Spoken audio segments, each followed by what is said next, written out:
15 networks rejected it. Netflix greenlit it in 10 minutes. Now they're spending $400 million on the final season, more than Avengers Endgame, while the creators walk away to a competitor. That's the Stranger Things paradox. The most successful show in Netflix history became the most expensive lesson about the difference between owning a hit and keeping the people who made it. Before Stranger Things validated Netflix's entire original programming strategy, it was a script nobody wanted. The Duffer Brothers pitched their show about kids battling supernatural forces to network after network. The answer was always the same: too risky, wrong demographic, nobody watches kid shows that aren't for kids. Executives offered the same notes repeatedly: make it kid-friendly, or cut the children entirely and focus on the adult cop investigation. The Duffers refused every compromise. After 15 rejections, they walked into Netflix executive Matt Thunnell's office in 2015. The meeting lasted 10 minutes. Netflix greenlit the show that month. "We were greenlighting a season of television from two creators who had no track record whatsoever. We're going to give them tens of millions of dollars. This was terrifying," Thunnell admitted. Netflix invested $48 million total for season 1, 8 episodes at roughly $6 million each. For context, that's modest even by 2016 standards, but for unknown showrunners with child actors nobody had heard of, it was a massive bet. The Duffers spent strategically: practical effects over CGI, atmosphere over spectacle. The Demogorgon was a contortionist in a suit, not a digital creation. This saved money while delivering 1980s horror authenticity. The most consequential decision was casting Winona Ryder.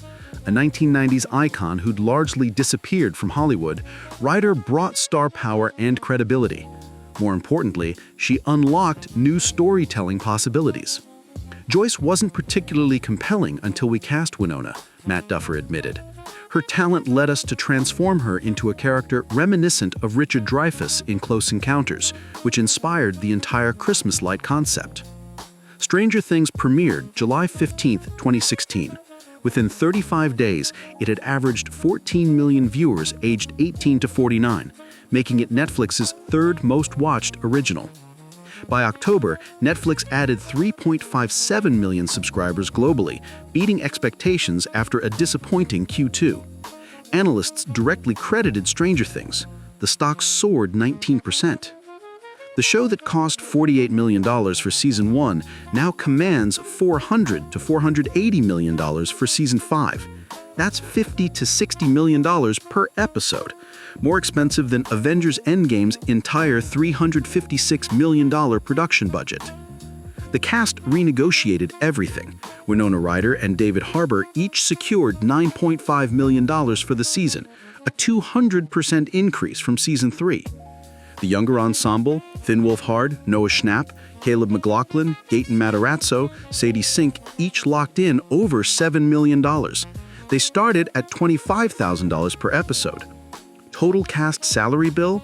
Approximately $78 to $80 million before a single frame was shot. According to analytics firm Parrot, Stranger Things has generated over $1 billion in revenue since 2020 alone. Projected lifetime revenue exceeds $2 billion.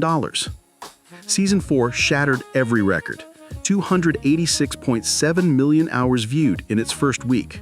Over 28 days, it accumulated 1.35 billion hours, the second most watched English series in Netflix history.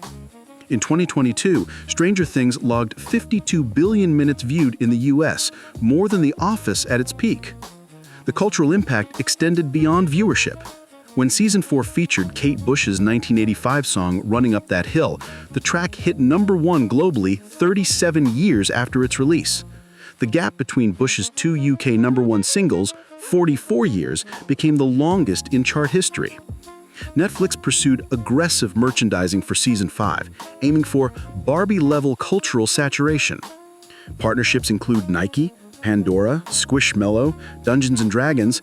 The franchise spawned a Tony-winning stage play, an upcoming animated series, and multiple spin-offs.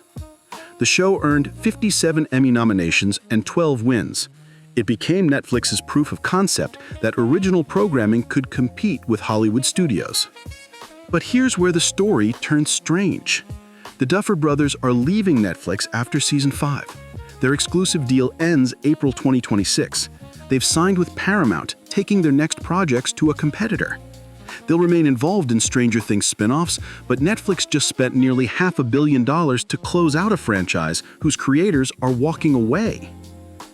The budget increased 900% from season 1 to season 5.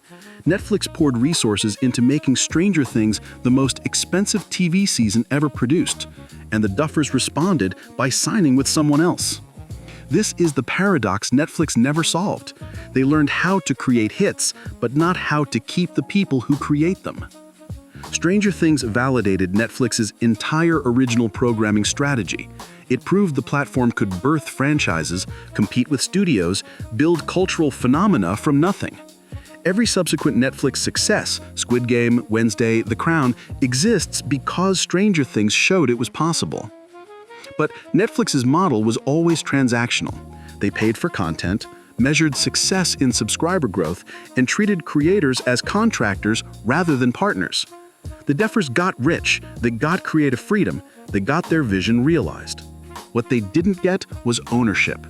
Netflix owns Stranger Things. The Duffers can't take it with them. So they're building their next franchise at Paramount. The show that 15 networks rejected became a $2 billion franchise. Netflix took the risk nobody else would, greenlit it in 10 minutes, and watched it become the flagship that justified their entire business model. And now the creators who built it are building somewhere else. 15 networks said no to Stranger Things. One said yes and changed television history. But saying yes to a show isn't the same as saying yes to the people who made it. Netflix learned how to create the most expensive TV season ever. They just forgot to ask whether the Duffers wanted to stick around to make another one. When you spend $400 million closing out someone else's franchise, did you really win? Or did you just pay the most expensive exit fee in television history?